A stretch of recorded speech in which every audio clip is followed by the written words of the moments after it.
आज राहुल गांधी को एक और सेटबैक लगा। राहुल आजकल तेजस्वी यादव के साथ बिहार में वोट अधिकार यात्रा निकाल रहे हैं। बीच बीच में रुककर सेलेक्टिव वोटर से बात करते हैं, उनसे पूछते हैं कि उनका नाम वोटर लिस्ट से कटा या नहीं। औरंगाबाद में राहुल गांधी ऐसी एक महिला से मिले जिसका नाम रंजू देवी है। रंजू देवी ने राहुल को बताया कि उसके परिवार के 6 लोगों का नाम वोटर लिस्ट से कट गया है। रंजू देवी का राहुल के साथ बातचीत का वीडियो कांग्रेस की तरफ से सोशल मीडिया पर सर्कुलेट किया गया। इसे वोटर लिस्ट के रिवीजन में हो रही गड़बड़ियों का पुख्ता सबूत बताया गया। लेकिन आज बीजेपी अध्यक्ष जेपी नड्डा ने इस वीडियो की पोल खोल दी। नड्डा ने रंजू देवी के 2 वीडियो पोस्ट किए। एक में रंजू देवी राहुल गांधी के सामने अपने परिवार के 6 लोगों के नाम वोटर लिस्ट से कटने का दावा कर रही हैं, और दूसरे वीडियो में वही रंजू देवी ये बता रही हैं कि कांग्रेस के लोग उनके पास आए थे, उन्होंने राहुल गांधी के सामने जो कहने को कहा था वो उसने कह दिया। तो पहले आपको वो वीडियो दिखाता हूं जिसमें रंजू देवी राहुल गांधी के सामने अपने और अपने परिवार के वोट कटने का दावा कर रही हैं। हमारा नाम है रंजू देवी, नौहट्टा प्रखंड से आया हूँ, चफला गांव से। पति के नाम है सुधीर राम। हमारे वोटर लिस्ट में हमारे घर के परिवार के 6 के नाम कट गया है। आप पहले थे उस पे? जी पहले थे। ये नया वाला जो बना लिस्ट उसमें नहीं आया है। आपने कितनी बार वोट दिया है? मतलब कितने चुनाव में आपने वोट दिया है? हम दिए हैं सर 4-5 बार। 4-5 वोट दिए। अब वही रंजू देवी कह रही हैं कि उसका या उसके परिवार का नाम वोटर लिस्ट से नहीं कटा है। उसे तो झूठ बोलकर राहुल गांधी के सामने ले जाया गया था, लेकिन सच तो है कि वोटर लिस्ट में उसका और उसके पूरे परिवार का नाम मौजूद है। रंजू देवी ने कहा वो कम पढ़ी लिखी हैं इसलिए झांसे में आ गई, लेकिन उसे वोटर लिस्ट से कोई दिक्कत नहीं है, वो पूरी तरह संतुष्ट है। हमारा वार्ड जो है और पंच है, वार्ड सचिव हैं, वो दोनों निकाल के लिस्ट लाए। उसमें हमको बोले आपको 6 आदमी के नाम नहीं है, चलिए वहाँ पर आ रहे हैं राहुल गांधी तेजस्वी यादव, उनसे मिल लीजिए और अपना नाम जुड़वा लीजिए। तो हम लोग देहात के औरत हैं, गंवार लोग हैं, जो जैसा कहता है वही न सुनेंगे। हम लोग गए वहाँ, तो वहाँ भी बोला उन लोग के बोलना राहुल गांधी से कि हम लोग के 6 आदमी के नाम नहीं है, पुराना लिस्ट में था, नया वाला में नहीं है।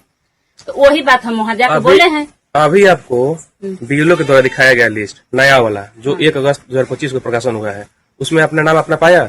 हाँ। और अपने परिवार के सदस्यों का नाम पाया आपने? सबको नाम पाया।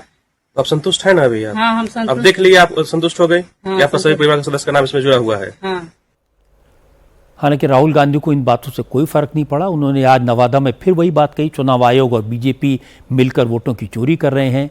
पहले चुनाव आयोग ने महाराष्ट्र और हरियाणा में वोटों की चोरी की थी, अब वोटर लिस्ट के रिवीजन के बहाने बिहार में वोट काटने का काम किया जा रहा है, लेकिन वो बिहार में ऐसा नहीं होने देंगे। इलेक्शन कमीशन और बीजेपी के बीच में पार्टनरशिप चल रही है। ये मिलकर वोट चोरी कर रहे हैं। इस बात से आप सहमत हैं? बिहार इस बात से सहमत है? ये आपका अधिकार है, संविधान आपको ये देता है। इसके लिए आप लड़े हो, आप मेहनत करते हो, और ये नरेंद्र मोदी, अमित शाह और इलेक्शन कमिश्नर मिलकर आपसे छीन रहे हैं। और मैं तेजस्वी और यहां जो बाकी नेता खड़े हैं, हम उनसे कहना चाहते हैं कि हम आपको बिहार का 1 वोट नहीं चोरी करने देंगे, 1 वोट नहीं चोरी करने देंगे। हालांकि जन स्वराज पार्टी के नेता प्रशांत किशोर ने चुनाव आयोग पर राहुल और तेजस्वी के हमलों को फिजूल की बात बताया।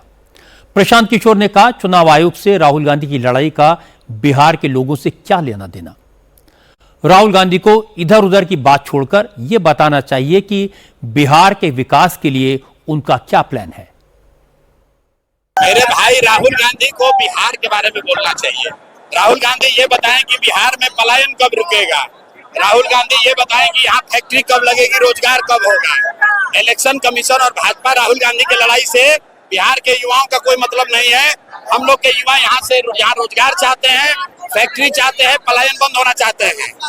राहुल गांधी उस पर एक शब्द नहीं बोल रहे हैं। बेकार की बात, भाजपा और कांग्रेस की लड़ाई में हम लोग नहीं पड़ना चाहते हैं। जनता ने राहुल गांधी का भी राज देखा है और मोदी का भी राज देख रहे हैं। प्रशांत किशोर की बात सही है कि राहुल गांधी और चुनाव आयोग की जंग का, इस तकरार का बिहार के युवाओं से कोई लेना देना नहीं है। हालांकि राहुल और उनके समर्थकों के लिए चुनाव आयोग की वर्किंग बड़ा इशू है। पहले उन्होंने महाराष्ट्र में वोट बढ़ने का आरोप लगाया, फिर बिहार में वोट कटने का आरोप लगाया। चुनाव आयोग ने दोनों को डिनाई किया। महाराष्ट्र के मामले में 2 दिन पहले तक सीएसडीएस ने जब जबरदस्त तरीके से वोट बढ़ने का डेटा दिया तो राहुल और उनके साथियों को बड़ा मजा आया था। पर आज जब वो डेटा फर्जी निकला तो बड़ी एम्बेरसमेंट हुई। फिर सुप्रीम कोर्ट ने भी महाराष्ट्र के चुनाव को सही ठहरा दिया और वोट कटने के आरोप की तो आज वैसी ही हवा निकल गई। बिहार में रंजू देवी ने रही से ही कसर पूरी कर दी। यह साफ हो गया कि उनसे राहुल के सामने जानबूझकर वोटर लिस्ट में नाम कटने के बारे में झूठ कहलवाया गया। अब बीजेपी का सवाल है, क्या राहुल गांधी जानबूझकर फर्जी नैरेटिव क्रिएट कर रहे हैं? अगर वोटर लिस्ट में वाकई में गड़बड़ी है तो फिर बिहार में रिवीजन का विरोध क्यों कर रहे हैं? जिद्दी मेरी पटपी मेरी, ये कैसे हो सकता है?